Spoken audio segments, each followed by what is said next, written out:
Israel ஜனங்க எகிப்து விட்டு வெளியே வந்து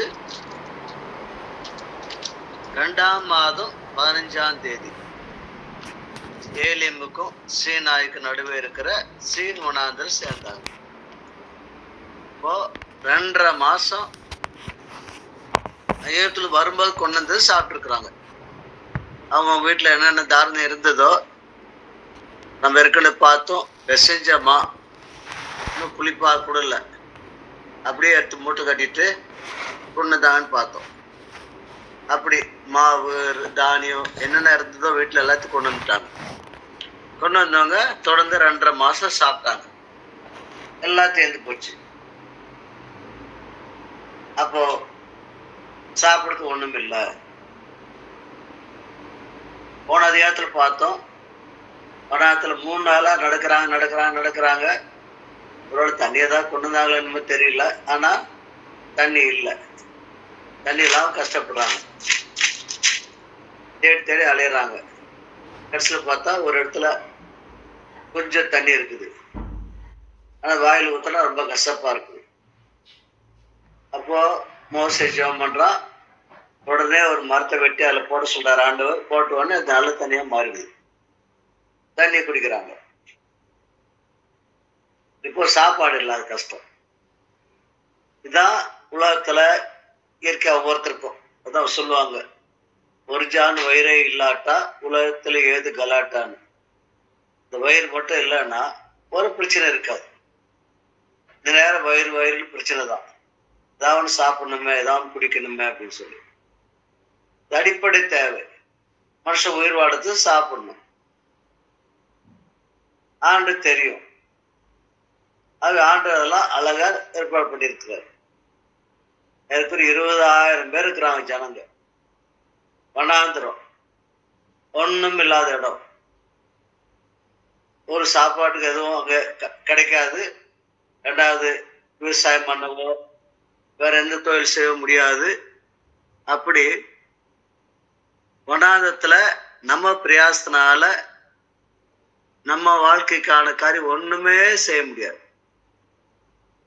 அப்படிப்பட்ட சூழ்நிலையில அவங்க முறையிடுறாங்க, குறை சொல்றாங்க, முறுமுறுக்கிறாங்க. ஆனா கொஞ்சம் யோசிச்சு பார்த்துருந்தா ஆண்டு தானே நாம அந்த வழியா போறவங்கள இந்த வழியா வர வச்சாரு. சுக்கோத்துல இருந்து அப்படியே நேர வடக்க போயிருந்தா 13 நாளே போயிட்டு இருக்கலாம் கானான் தேசத்துக்கு. கானான் தேசத்துல பாவம் தேவையோட தேசம், எல்லாம் செழிப்பான தேசம். சாப்பாடு ஒரு குறை இருந்திருக்காது. நான் அப்படி போக வேண்டியவங்கள ஆண்டவர் இப்படி பெரிய அற்புதம் செய்து செங்கடலே பிளந்து கொண்டு வந்தாரு. எதுக்காக? தண்ணிலா காட்டவெல்லாம் சாவடிக்குவா, இல்ல பசினாலும் சாவடிக்குவா? இப்படி கேட்குறாங்க. இதுல என்ன தெரியுது? நம்ம கண்ணுக்கு இதான் நல்ல வழி, இப்படி போனா நமக்கு நல்ல வருமானம், நல்ல குறை இல்லாம இருக்கலாம், நல்ல வேலை, நல்ல சாப்பாட்டுக்கு வழி, நல்ல வாழ்க்கையில முன்னேறலாம் அப்படின்னு நமக்கு இயற்கையா வசதியா ஏதோ ஒன்று தோன்றும். அது தகுந்த படிச்சிருக்கிறோம், படிப்பு அந்த மாதிரி வேலை அப்படியெல்லாம் நம்ம நினைப்போம். ஆனா ஆண்டவர் நம்ம எதிர்பார்த்த வேலையை கிடைக்க மாட்டார். கிடைக்காது. வேற வழியில கொண்டு போவார். அந்த வழி கஷ்டமானதா இருக்கும், பிரச்சனை நிறைஞ்சதா இருக்கும். தண்ணியில்லா காடு, சாப்பாட்டுக்கு ஒரு வழியும் இல்லை, வனாந்திரம், இருட்டுல பயங்கர இருட்டா இருக்கும், பகல்ல பயங்கர வெயிலா இருக்கும். இப்படி எல்லாத்துலயும் நமக்கு கஷ்டமான சூழ்நிலை. நல்ல வழி இருக்கும்போது ஏன் இந்த வழியை கொண்டு வரணும்? ஈஸியா வாழுது என்ன வழி இருக்கும்போது ஏன் கஷ்டப்பட வைக்கணும் ஆண்டவர்? இப்படி பல கேள்விகள் நாம் கேட்போம். அப்போ இயற்கையா நம்ம மனசு என்ன பண்ணும்? நம்ம அறிவு சொல்ற மாதிரி நல்ல வழி ஏதோ அதை தேடி போக தான் ஆசைப்படும். அப்போ நம்ம என்ன பண்ணுவோம்? ஆண்டவர்கிட்ட கேட்க கூட மாட்டோம். நமக்கு நல்ல வழி தெரிஞ்சா உடனே அங்கே போயிடுவோம், அந்த வழியா போயிடுவோம். எப்படி லோத்து அப்பா விட்டு பிரியணும்னு சூழ்நிலை வந்தப்போ கண்ணை ஏறிட்டு பார்க்குறான், எங்க நல்ல தண்ணி புல்லு இருக்கிற இடம், ஆடு மாடு மேய்க்கிறதுக்கு வசதியான இடம் எங்க இருக்குன்னு பார்க்குறான். யோர்தான் நதி பாயிற இடம், எரிகோ பண்ண பக்கம் செவேல் பச்சை பசேல் ஏதேன் தோட்டம் மாதிரி எகிப்து தேசம் மாதிரி தெரியுது. உடனே அங்க போன முடிவு பண்ணிடுறான். இது இயற்கை. மனுஷனுக்கு அவன் அறிவுக்கு நல்லதுன்னு தோணுனா உடனே செஞ்சிருவோம். ஆண்டு சித்தமாக கேட்க மாட்டோம். கஷ்டம் ஏதாவது வந்தாதான் ஆண்டு கூப்பிடுவோம். அதான் இங்கே ஆச்சு. கஷ்டம் வந்துருச்சு, இப்போ ஆண்டு கூப்பிடுறாங்க. நான் என்ன விசுவாசம் இன்னும் வரல. ஆண்டவர் தான் நம்மளுக்கு கொண்டு வர சொன்னாரு, அவர் தான் நம்மளுக்கு பொறுப்பு. அப்போ அவர்கிட்ட கேட்போம், அவர் வழிகாட்டுவாரு. அந்த விசுவாசம்லாம் இன்னும் வரல. மோசையிட்டா சண்டை போடுறாங்க, முறுமுறுக்கிறாங்க. ஆண்டு சொல்லு, சிம்பிளா ஆண்டு சொல்லு. சரி, நான் கொடுக்குறேன் உங்களுக்கு. சாயங்காலத்தில் இறைச்சி, காலையில சாப்பிட்றது சாப்பாடு. காடையெல்லாம் வந்து உள்ளது, காலையில மண்ணா பொழிஞ்சிருக்குது. அப்போ ஆண்டவர் ஒன்று சொல்றார், உங்களுக்கு ஒவ்வொருத்தரும் எவ்வளவு சாப்பிடுறதோ அவ்வளவு மட்டும் எடுத்துக்கோங்க.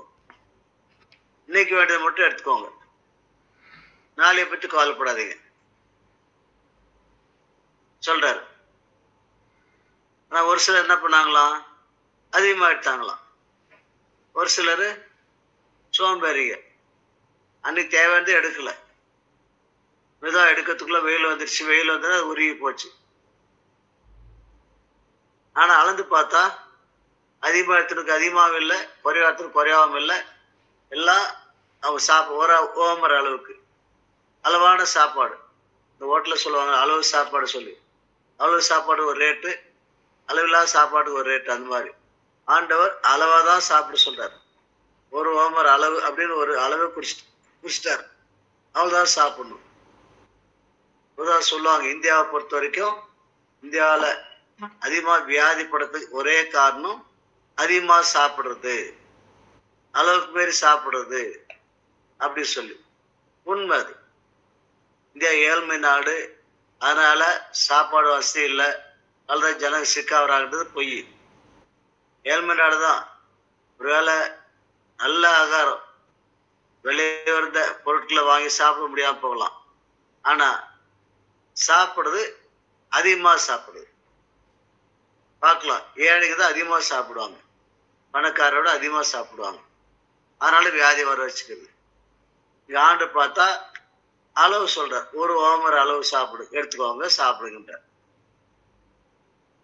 அப்ப ஆண்டு அந்த அவர் கற்பித்த ஜெபத்துல கூட எங்களுக்கு அன்றன்று உள்ள ஆகாரத்தை இன்று எங்களுக்கு தாரும், இன்னைக்கு எங்களுக்கு வேண்டியது கொடுங்கன்னு தான் கேட்க சொல்றார். நாளைக்கு சேர்த்து வைக்கணும், நிறைய கொடுங்கன்னு கேட்கல, கேட்க சொல்லல. ஆனா இங்க சேர்த்து வச்சாங்க. இன்னைக்கு ஆண்டு கொடுத்ததே அன்னைக்கு சாப்பிடுறது வேண்டியதா கொடுத்துக்கிறாரு. ஆனா என்ன பண்ணாங்க, ஒரு நாளைக்கு கிடைக்காம போயிட்டா என்ன பண்றது அப்படின்ட்டு இன்னைக்கு கொஞ்சம் 60 சாப்பிட்டுக்கலாம், வச்சு எடுத்து வச்சுக்கலாம் அப்படின்னு சாப்பிட்டாங்க. இதுவும் நம்ம சரி தப்பு. இன்னைக்கு ஆண்டு கொடுத்து சந்தோஷம் சாப்பிடாம கொஞ்சம் எடுத்து வச்சுக்கலாம், நாளைக்கு கூட கிடைக்காம போயிட்டா என்ன பண்றது. அப்படி அன்னன்னைக்கு செலவுப்படுறது பயந்துட்டு கொஞ்சம் அரைகுறையா ஏதோ பசி ஆறுனா போதும் அப்படின்னு சாப்பிடுறவங்க, அன்னைக்கு ஆண்டு கூட சந்தோஷம் அனுபவிக்காம நாளைக்குன்னு எடுத்து வச்சுட்டு அன்னைக்கு சாப்பிட்றதே கஷ்டப்படுறவங்களும் உண்டு. இதெல்லாம் எதை காண்பிக்குது, நமக்கு விசுவாசம் இல்லை. சொல்லலாம், மரத்தை வச்சோம் சரி தண்ணி ஊத்தாம போவானா அப்படின்ட்டு. ஆண்டவர் நம்மளை உண்டாக்குனவர், அவர் தான் நமக்கு பொறுப்பு. நம்ம தேவையெல்லாம் சந்திக்கிறதுக்கு அவர் பொறுப்புள்ளவராக இருக்கிறார். எப்படி நம்மளுக்கு அறிவுக்கு தெரியுதில்ல, நம்ம கண்ணுக்கு எட்டுறதில்ல. எப்படி நமக்கு நாளைக்கு வருமானம் என்ன, வழி என்ன, சாப்பாட்டு வழி என்ன, நம்மளுக்கு பார்த்தா வழி தெரியாது. அதனால கவலைப்படுறோம். ஆண்டவர் சொல்றார், நான் பார்த்துக்கிறேன். இப்படி ஒரு வழி திறக்கணும் அவங்க நினைச்சாங்களா? வானத்துல இருந்து மண்ணா பொழிவான்னு சொல்லி டெய்லி அதிகாலை எந்திரிச்சோடனே பார்த்தா நிறைய ஊற்றி கிடக்கும். கொத்தமல்லி அளவு வெள்ளை வெள்ளையா அதை கூட்டி கூட்டி எடுத்து கொண்டு வந்து உரலை போட்டு இடிச்சு சப்பாத்தி சுடுற மாதிரி தட்டி சப்பாத்தி மாதிரி சொல்லலாம், அல்லது அவிச்சு அரிசியோ கோதுமையோ ரவை போட்டு செய்யற மாதிரி ஏதோ ஒரு இடத்துல செய்யலாம். இது எப்படி இருக்குமா? தேன் மாதிரி இனிப்பா இருக்குமா. ஆண்டவர் எப்பவுமே அவர் பிள்ளைகளுக்கு நல்லதான் கொடுப்பார், அழகா நடத்துவார், குறையே வைக்க மாட்டார். ஆனா அந்த விசுவாசம் இல்லை, ஆண்டு மேல விசுவாசம். ஆண்டு அழகா சொல்றாரு மத்தேயு 6:13, முதலாவது தேவனுடைய ராஜ்யத்தையும் அவருடைய நீதியை தேடுங்கள், அப்பொழுது இவையெல்லாம் உங்களுக்கு கூட கொடுக்கப்படும். என்ன சாப்பிடும், என்ன துணி போடும், இந்த காரியம் என்னத்தை குடிப்போம், என்னத்தை உடுப்போம், என்னத்தை உண்போம்னு சொல்லி இந்த காரியம் பத்தி கவலையப்படும், இது உங்களுக்கு கூட கொடுக்கப்படும். எவ்வளவு தெளிவா சொல்ற. அது என் காரியம், நான் பார்த்துக்கிறேன். உங்க சாப்பாடு தண்ணி, உங்க துணியோ, உங்க காரியம் எல்லாம் என் பொறுப்பு, நான் பார்த்துக்கிறேன். நம்மளுக்கும் அது விசுவாசமே வர்றதில்லை. நாம தான் வலிச்சு சம்பாதி சாப்பிடணும்னு சொல்லிட்டு அதுக்காக சோம்பேறித்தனமாக சொல்ல ஆண்டை பார்த்து அந்த சோம்பேறியாக சொல்ல, நமக்குன்னு ஆண்டு என்ன ஒரு வழி வச்சுக்கிறார், வருமானத்துக்கான வழி. அது எதவோ அந்த வழியில போனா போதும். அந்த வழியில கொஞ்சமோ அதிகமோ ஆண்டு கொடுக்கறத வாங்கிட்டா போதும். அவருக்கு கொடுக்காம நாமளா ஓடி இன்னும் கொஞ்சம் அதிகமாக ஓவர் டைம் பண்ணலாம், இன்னும் கொஞ்சம் அதிகமாக சம்பாதிக்கலாம், அது தப்பு. ஆண்டவர் கொடுக்கறத வச்சுக்கணும். அதுதான் ஆண்டு ஆசிரியப்பார். அவர் ஆசிர்வச்சா அங்க ஆசை உண்மையில மனுஷன் பரிபூர்ண ஆசிர்வாதம் பெறுவான். ஆண்டுக்கு உண்மையா இருக்கணும். அவர் எப்படி நடத்துறான்னு பார்க்கணும், அவர் நடத்துற மாதிரி நடக்கணும். அதான் ஒரு வசனம், அற்புதமான வசனம், 4ஆம் வசனம். அப்போ கர்த்தர் மோசேயை நோக்கி, நான் உங்களுக்கு வனாந்திரத்தில் அப்போ வருஷை பண்ணுவேன், ஜனங்கள் போய் ஒவ்வொரு நாளுக்கு வேண்டியதை ஒவ்வொரு நாளிலும் சேர்த்து கொள்ள வேண்டும். அதனால் அவர்கள் என் நியாய பிரமாணத்தை வாழ்ந்தபடி நடப்பார்களோ நடக்க மாட்டார்களோ என்று அவர்களை சோதிப்பேன். என் நியாய பிரமாணத்தின்படி நடப்பார்களோ நடக்க மாட்டார்களோ என்பதை அதனால் சோதிப்பேன். ஆண்டவர் நம்மகிட்ட எதிர்பார்க்கிற ஒரே காரியம், அவர் என்ன சொல்றாரோ அதை கேட்டு அப்படியே செய்யணும். ஒவ்வொன்றுக்கும் அவர்கிட்ட கேட்கணும், அவர் என்ன சொல்றாரோ அப்படியே செய்யணும், அவ்வளவுதான். அவர் கேட்காம நாமளா முயற்சி பண்றது தப்பு. அங்க ஓடி இங்க ஓடி அதை செய்து இது செய்து பல காரில் முயற்சி பண்ணி,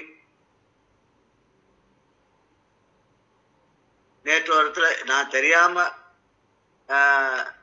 இன்னொருத்தருக்கு ஃபோன் பண்ண, கடைசியில் நம்பர் தப்பா போய் அவங்களுக்கு போயிடுச்சு. ஆனா நல்லதா போச்சு. ஒரு வருஷம் மேலாச்சு அவரோட பேசி.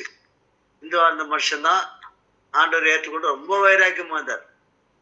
நேரம் பயில் படிச்சு. அவருக்கு வந்து இந்த போர் போடுற மிஷின் டிரைவர். அவரு கூப்பிட இடத்துக்கு போய் அவங்களுக்கு போர் போட்டு கொடுக்குறதா அவர் வேலை. கூட ஒரு 3-4 பேர் இருப்பாங்க, எல்லா வேலை சேர்த்து ஒரு வேலை இந்த மோட்டர் ஓட்டுறது. அதுல நல்ல வருமானம் இருக்குது, அதுலதான் வேலை செய்யறாரு. அப்போ இந்த நேரம் அவர் மோட்டரை போட்டுவிட்டு அவரை உட்காந்துட்டு வந்தார். அப்போ பயில் படிச்சுட்டே தான் இருப்பார். அவ்வளவு நல்லா பயில் படிப்பார், ஜெபம் பண்ணுவார். அவர் சொல்லியும் 2-3 பேர் ஏசம்பேத்து சபைக்கு வராங்க. இப்போ அப்படியெல்லாம் இருந்த மனுஷன். ஒரு வருஷம் மேலாச்சு. எனக்கு முதல்ல அடிக்கடி எப்படி வாரத்துக்கு மாசம் 2 முறை ஃபோன் பண்ணிடுவார். ஃபோனே இல்லை, முடிஞ்சு போச்சு. நான் மற்றவங்களை விசாரிச்சு என்னாச்சுன்னு கேட்டேன். அவர் இந்த ஆம்பே மாதிரி ஏதோ ஒரு பிஸ்னஸ் நுழைஞ்சாரு, அது வந்து கவர்மெண்ட் அப்ரூவ் பண்ணாது, அதுல பிஸி ஆயிட்டாரு.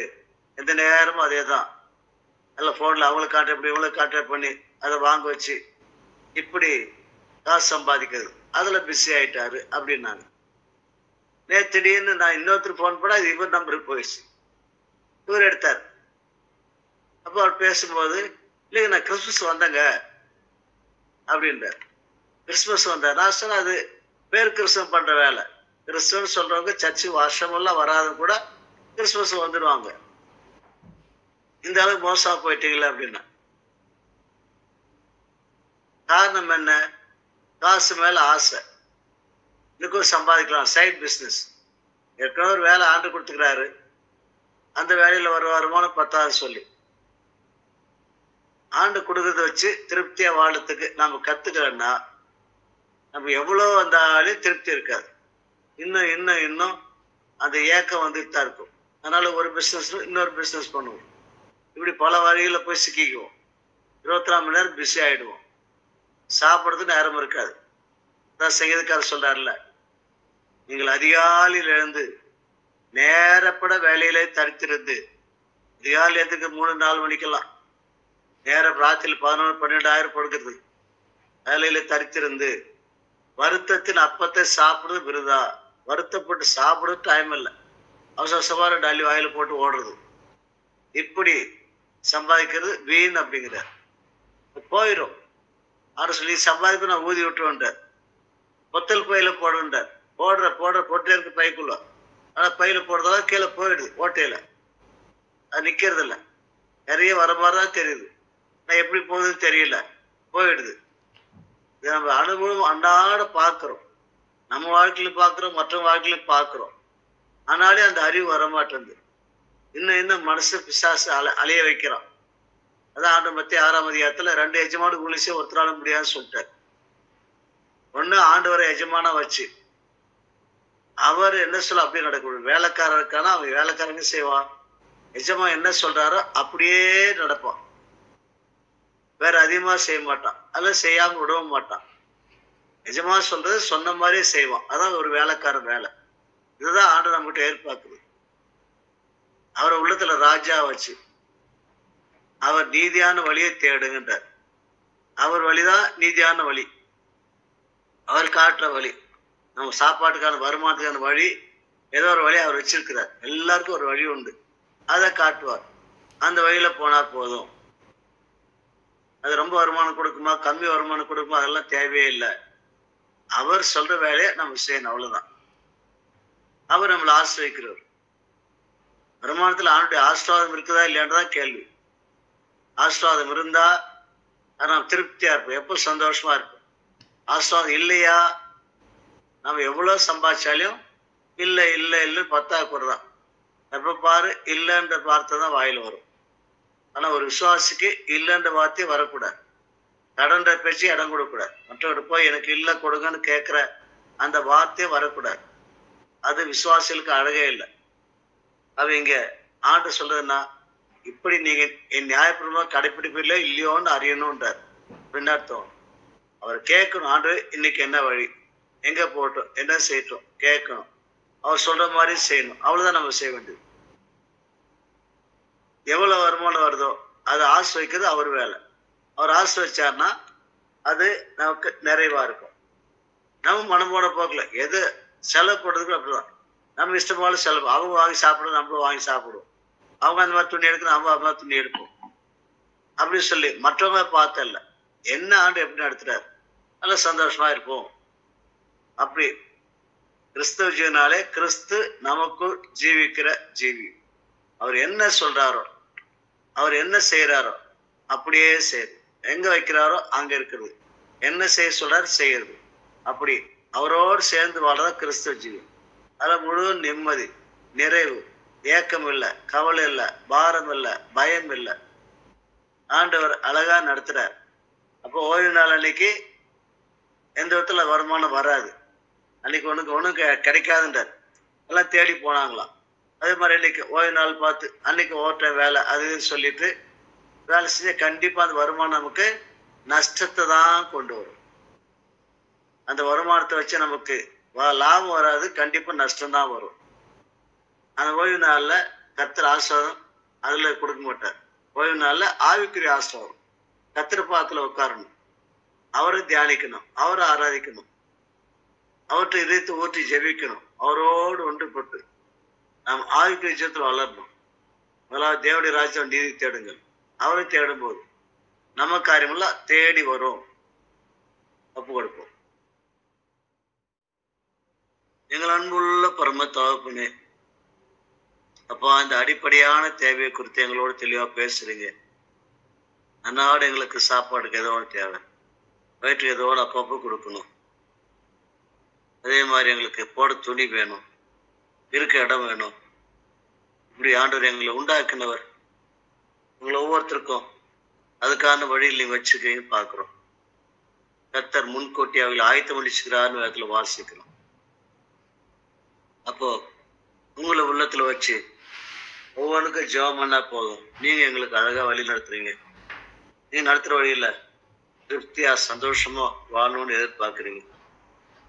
நாங்களோ உங்கள்கிட்ட கேட்கறதில்ல. ஏதாவது நல்ல வழி தெரிஞ்சா உடனே போயிடுவோம். அதுக்கு சித்தமான கூட அறியறதில்லை. எங்களுக்கு வழி கஷ்டமான வழியா இருந்தா உடனே முறுமுறுக்கிறோம். வேற வழி தேட பார்க்குறோம். அந்த வழி விட்டு மாறி போதான் பார்க்குறோம். நீ வைக்கிற இடத்துல இருக்கிறது சித்தம் இல்லை. நீ கொடுக்குற வேலை செய்யணும்னு இஷ்டம் இல்லை. என் கண்ணால பார்க்குற அக்கறைக்கு இக்கரை பச்சைன்ற மாதிரி எங்களுக்கு எது நல்லதுன்னு தோணுதோ அதில் தான் போக பார்க்குறோம். அப்போ அந்த நானுங்கிறது எங்களை எவ்வளவா பாடுபடுத்துது. திருப்தியே இல்லை. எவ்வளோ இருந்தாலும் நிறைவில்லை. இவங்களை பார்க்குறோம். அவங்கள போல இவங்களை போல வாழணும்னு ஆசைப்படுறோம். பா, எங்களை மன்னிங்கப்பா. நாங்களுடைய பிள்ளைங்க, நீங்க எங்களுடைய அப்பா. உங்களுக்கு என்ன தேவை உங்களுக்கு தெரியும்னு சொல்றீங்க. உங்களுக்கு என்ன தேவைன்னு அவர் அறிந்திருக்கிறாரு சொல்றீங்க. வாயில சொல் புறாக்கு முன்னாலே எல்லாத்தையும் நான் அறிஞ்சிருக்கிறேன்னு சொல்றீங்க. கேளுங்கள் கொடுக்கப்படும் சொல்றீங்க. பா, எங்களுக்கு இருதயத்தை பக்குவப்படுத்துங்கப்பா. அப்படியே உலகத்தில் இழுக்கப்பட்டு போய் பழகிட்டோம். காசை தான் தெய்வமா மதிக்கிறோம். காசுக்காக அலையிறோம். காசுக்காக எங்கேயும் ஓடுறோம். எதை வேணா செய்யறோம். ஆனாலும் அந்த திருப்தி இல்லை. எங்களை மன்னிங்கப்பா. ஒத்தல் பையில போட்ட மாதிரி வருமானம் எப்படி எப்படியோ போயிடுது. கடைசியில் கடை வாங்கிட சூழ்நிலை வருது. ஒரே எங்களை மன்னிங்க. நீங்க எங்கிட்ட எதிர்பார்க்கறது நீங்க சொல்றது கேட்டு அப்படியே செய்யணும்னு அவ்வளவுதான். எங்க வாழ்க்கையை நீங்க எடுத்துருங்க. நிஜமா நீங்க வேலைக்காரன், நாங்க நிஜமா சொல்ற மாதிரி வேலைக்காரன் செய்யறோம். நீங்க சொல்றவா நாங்க செஞ்சா போதும். மற்ற நீங்க பாத்துறேன்னு சொல்றீங்க. எங்களுக்கு கற்றுக் கொடுங்கப்பா. எங்களுக்கு கற்றுக் கொடுங்க. கவலை இல்லாத எங்களை காத்துக்கோங்க. ஒன்றுக்கு கவலைப்படாதுன்னு சொல்லியிருக்கிறீங்க. கவலையே வராதக்கூடிய வாழ்க்கை எங்களுக்கு கொடுங்கப்பா. எப்போ நிம்மதியா, எப்போ நிறைவா, எப்போ சந்தோஷமா உமக்குள் சந்தோஷம் வாழ எங்களை கற்றுக் கொடுங்க. எங்களை தாழ்த்தி கொடுக்குறோம். எல்லா துதி கனமை முக்கிய செலுத்துறோம். இயேசு கிறிஸ்து பரிசுநாமத்திலே ஸ்தோத்திரம் வேண்டிக் கொள்கிறோம் பிதாவே. ஆமென். என் கண்மொழியை மீட்பெருமாகிய கர்த்தாவே, என் வாயின் வார்த்தைகளும் இதயத்தின் தியானமும் சமூகத்தில் பிரீதியா இருப்பதாக. ஆமென்.